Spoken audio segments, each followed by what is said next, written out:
Assalamualaikum warahmatullahi wabarakatuh. Selamat pagi untuk anak-anakku yang saya sayangi dan saya banggakan.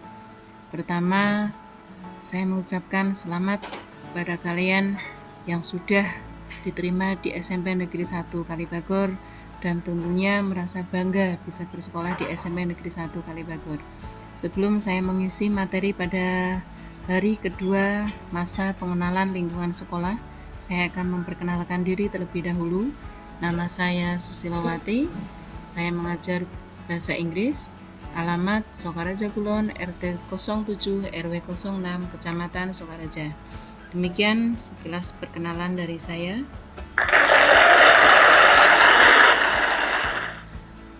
Pada hari kedua ini, untuk kegiatan masa pengenalan lingkungan sekolah, saya akan memberikan materi cara belajar yang efektif.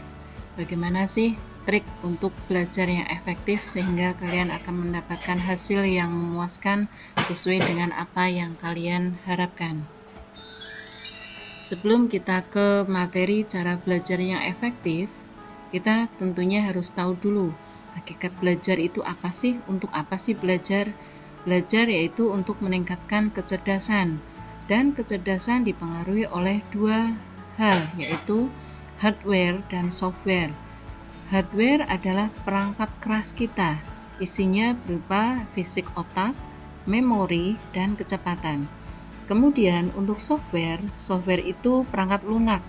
Perangkat lunak berisi dari isi dari otak kita dan pola pikir dalam otak kita. Agar dua hal tersebut antara software dan hardware itu mempunyai nutrisi, maka otak itu perlu makanan. Adapun makanan dari otak bisa didapatkan dari satu, oksigen, dengan cara berolahraga, kemudian dengan adanya ventilasi dalam ruangan yang memadai. Kemudian yang kedua, nutrisi. Biasakanlah makan ikan laut atau omega 3 atau minyak ikan. Kemudian yang ketiga, informasi. Makanan otak kita yaitu butuh informasi. Silahkan perbanyak informasi yang masuk. Apakah itu dari kelas, dari koran, dari novel, internet, ataupun dari televisi. Silahkan kalian lihat gambar otak kita. Otak kita itu terbelah menjadi belahan otak kiri dan belahan otak kanan. Untuk belahan otak kiri, itu kemampuan yang ada yang biasanya ada dalam otak kiri itu adalah matematika, bahasa, membaca, menulis, logika, urutan, sistematis, dan analitis. Sedangkan belahan di otak kanan itu kemampuannya mencakup kreativitas, konseptual, inovasi, gagasan, gambar, warna, musik, irama, melodi, dan bermimpi. Jadi, silahkan kalian bisa melihat kira-kira kemampuan saya itu kemampuan di bidang apa.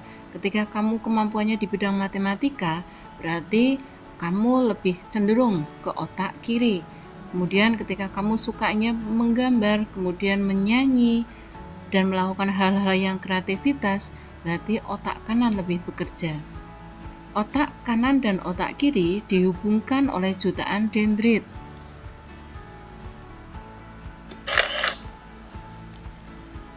Fungsi otak kiri adalah untuk berpikir nalar, analisa, kemampuan berbahasa, dan kemampuan menghitung. Dapat dikatakan juga bertanggung jawab terhadap IQ seseorang. Seseorang dengan kecenderungan otak kiri yang lebih dominan lebih egois, mementingkan diri sendiri, mudah iri hati, sombong, dan lain sebagainya. Sedangkan otak kanan bertanggung jawab dalam emosi, daya intuisi, daya kreasi, kesenian, kemampuan refleksi, daya ingat, kepribadian, dan lain sebagainya, yaitu bertanggung jawab terhadap emosi. Seseorang dengan kecenderungan otak kanan yang lebih dominan cenderung dapat lebih berperasaan serta kurang kemampuan manajerial. Oleh karena itu, Sebagai orang tua, kita perlu menghargai setiap talenta yang dimiliki anak-anaknya, karena pada dasarnya semua anak adalah cerdas. Tidak ada anak yang bodoh. Kecerdasan ini tidak bisa disamakan dengan IQ, karena saat ini kita telah mengenal 8 macam kecerdasan yang dikenal sebagai multiple intelligence. Mereka yang tidak bisa matematika dan IQ-nya rendah bukan berarti tidak cerdas.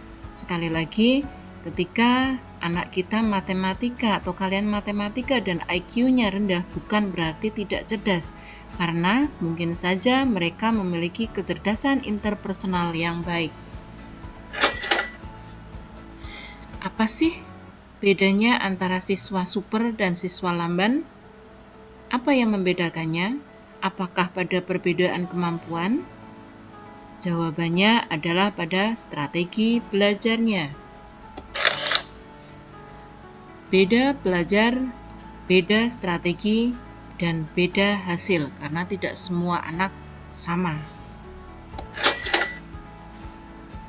Dalam tubuh kita, dalam diri kita, harus punya kekuatan keyakinan yang dahsyat.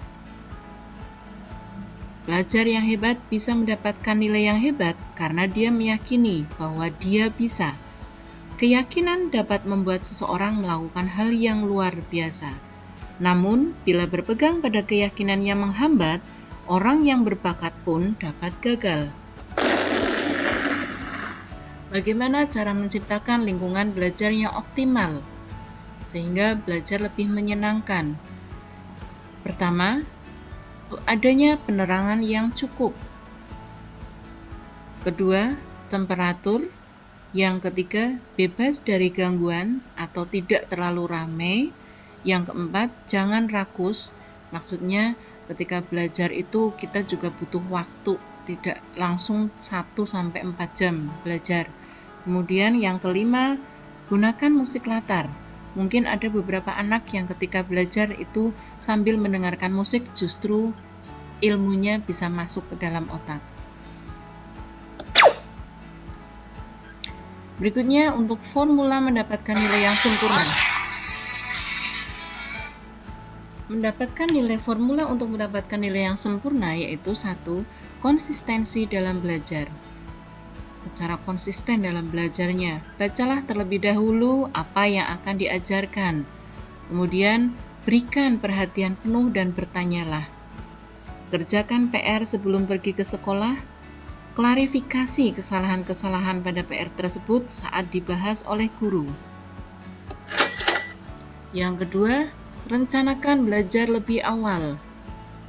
Bagi materi pelajaran secara terpisah. Materi yang paling sulit, sedang, dan materi yang mudah. Rencanakan waktu belajar harian. Rencanakan pengulangan ketiga dan keempat. Kemudian, adakan program harian. Program harian itu bisa mencakup program siang atau sore, kemudian malam hari.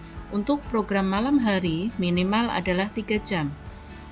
Kegiatan program harian belajar di siang atau sore hari, silakan mengerjakan PR pada hari ini, mengulang catatan pelajaran hari ini. Sedangkan untuk program harian pada malam hari, mengulang catatan materi terakhir, mempelajari bahan pelajaran besok, menyusun pertanyaan untuk ditanyakan ke guru karena belum paham. Apa sih kiat untuk menghadapi soal ujian? Kiat dalam menghadapi soal ujian yaitu 1. Amati teksnya, bacalah dengan kritis. Jaga waktu pada saat mengerjakan. Alokasikan waktu dengan bijaksana. Rencanakan waktu untuk cadangan. Kemudian, bagaimana menghadapi pertanyaan?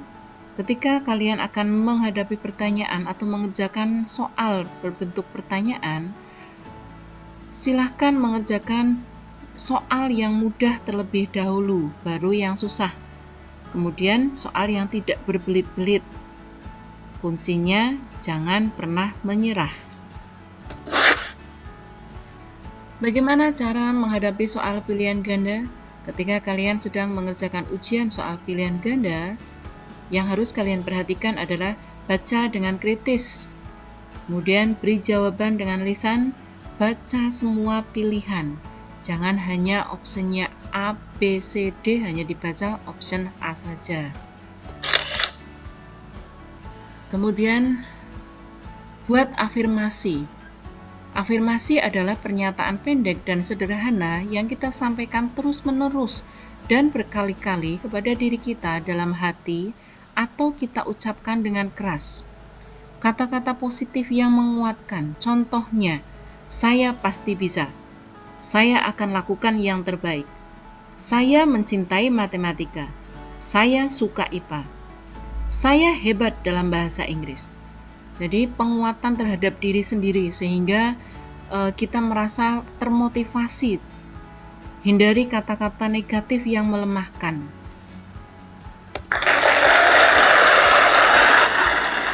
Contoh afirmasi atau kalimat yang menguatkan pada diri kita, contohnya, saya ingin lulus, saya harus lulus, saya pasti lulus, saya bisa merancang hasil ujian saya sekarang, atau sayalah yang menentukan kesuksesan saya punya kemampuan untuk mencapai apapun yang saya inginkan, atau apapun yang saya yakini semua bisa diraih.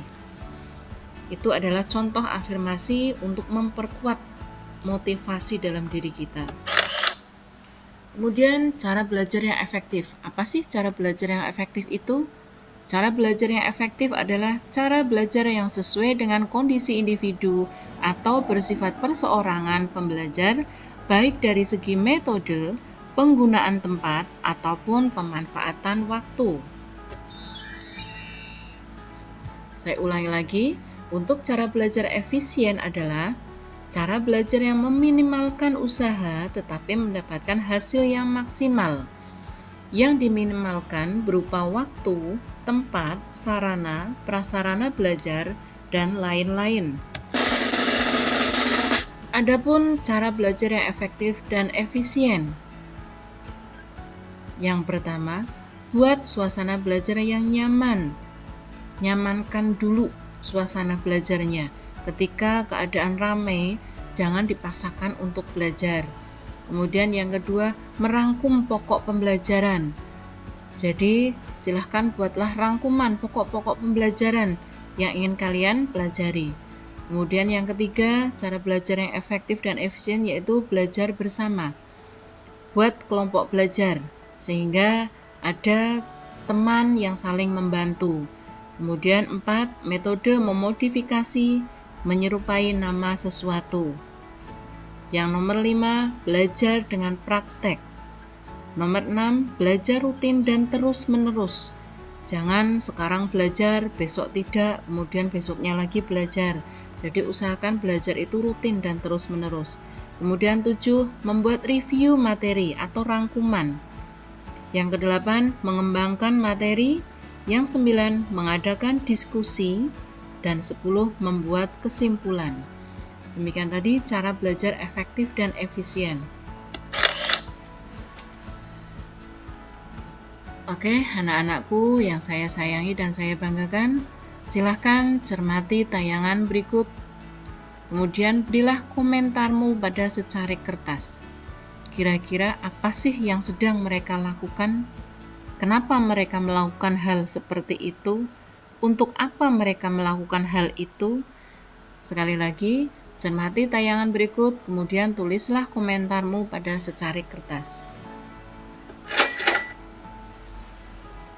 Untuk tugas berikutnya, diskusikan dengan kelompokmu cara belajar berikut dan tuliskan juga alasannya. Sekali lagi, diskusikan dengan kelompokmu cara belajar berikut dan tuliskan juga alasannya.